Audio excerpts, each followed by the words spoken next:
সর্বশেষ যে লোকটা জান্নাতে যাবে তাকে আল্লাহ তাআলা জাহান্নামের আগুনে পোড়াতে পোড়াতে ছাই বানিয়ে ফেলবে।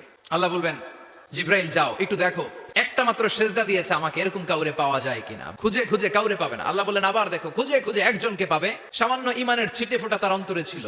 আল্লাহ বলবেন যেহেতু ছিটে ফোঁটা আছে, অনেক মায়ের খাইছে, ওকে বের করে জাহান্নাম থেকে বের করে একটা নির্ধারিত দূরত্বে রেখে দাও, রেখে দেওয়া হবে। কিন্তু জাহান্নামের আগুনের লেলিহান শিখাতে তার গা ঝলসে যাবে। সে আল্লাহর ডেকে বলবে, মাবুদ তোমার কাছে আমি কিছু চাই না, জাহান্নাম থেকে তুমি আমাকে বের করেছো, জীবন নদীর পানি তুমি আমার গায়ের মধ্যে ঢেলে দিয়েছো, আমি আবার সজীবতা ফিরে পেয়েছি, আমি তোমার কাছে জান্নাত চাই না, শুধু নিরাপদ একটা দূরত্বে আমাকে রেখে আসো, যাতে জাহান্নামের আগুন আমারে কষ্ট দিতে না পারে। আল্লাহ জিব্রাইলকে বলবেন যাও এমন দূরত্বে রাখো যাতে জাহান্নামের আগুন ওরে কষ্ট না দেয়, রেখে আসা হবে। অনেকদিন সে ওখানে আনন্দে থাকবে, আল্লাহ শুকরিয়া করবে, সে মনে মনে বলবে বেঁচে গিয়েছি আমি। অনেকদিন থাকার পরে মনে মনে ভাববে বাইসা তো গেছি, কিন্তু নতুন করে একটু ট্রাই করে দেখি। আল্লাহ আগেই বলে রাখে আমি কিন্তু জান্নাতে যেতে চাই না। আল্লাহ বলবেন কি চাও? সে বলবে আল্লাহ তোমার জান্নাতটা তুমি কত সুন্দর করে বানিয়েছো, আমি একটা নজর শুধু দেখতে চাই, জান্নাতের দরজার সামনে নিয়ে যদি আমারে বসিয়ে রাখো দ্যাটস ইনাফ। আল্লাহ বললেন তুই না ওয়াদা করেছিস। সে বলবে আল্লাহ আমারে হতভাগা বানাইয়া তোমার কি লাভ? সুবহানাল্লাহ পড়ে, আমারে তুমি হতভাগা বানিও না। আল্লাহ বলে ঠিক আছে, আবার সিগনেচার কর যে জান্নাতের দরজার সামনে বসিয়ে দিলে আর কিছু চাবি না। সে সিগনেচার করে বলে আমি চাবো না। আল্লাহ বললেন জিব্রাইল বেচারারে ধরে জান্নাতের গেটের সামনে বসায় দে, এবার জান্নাতের গেটের সামনে বসে বসে জান্নাতের সৌন্দর্য দেখা শুরু করবে। সুবহানাল্লাহ।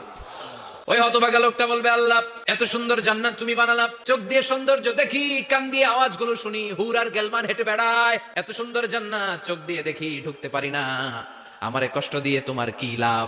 ও আল্লাহ আমারে তুমি মাফ করে দাও, জান্নাতের চিপার মধ্যে এক কর্নারে তুমি একটু আমারে জায়গা করে দাও। আল্লাহ বলবেন ওয়াই হাক ইবনা আদম, তোর ধ্বংস হোক হে আদম জাত, মা আগদারাকা, তোর চেয়ে বড় গাদ্দার আমি আমার সৃষ্টিকুলে কাউরে দেখি নাই, কারণ তুই আমার সাথে চুক্তি করিস আর চুক্তি ভঙ্গ করিস। আল্লাহর রহমতের দরিয়ায় তখন জোশ খেলে যাবে, ওর আকুতি মিনতি চাহনি আল্লাহর রহমতের দরিয়ার মধ্যে জোশ লাগিয়ে দিবে, আল্লাহর দয়া হয়ে যাবে, মায়া হয়ে যাবে।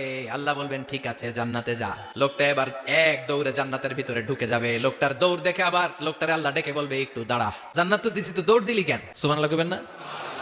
লোকটি বলবে আল্লাহ প্ল্যান তো আমি কম করি নাই, এত চেষ্টার ফলে আমি আসতে পারছি, আবার যদি তুমি বাইর করে দাও, এই জন্য এক দৌড়ে এমন চিপার মধ্যে লুকাবো যাতে তুমি আমার না দেখো। আবার আল্লাহর রহমতের দরিয়ায় জোশ খেলে যাবে। আল্লাহ কাছে ডাকবে, কাছে আয়, ও গোলাম তোর কি মনে চায় আমারে বল, আজকে তুই চাইতে থাক, আমি দিতে দিতে তোর মনের সব আশা পূরণ করে দেব।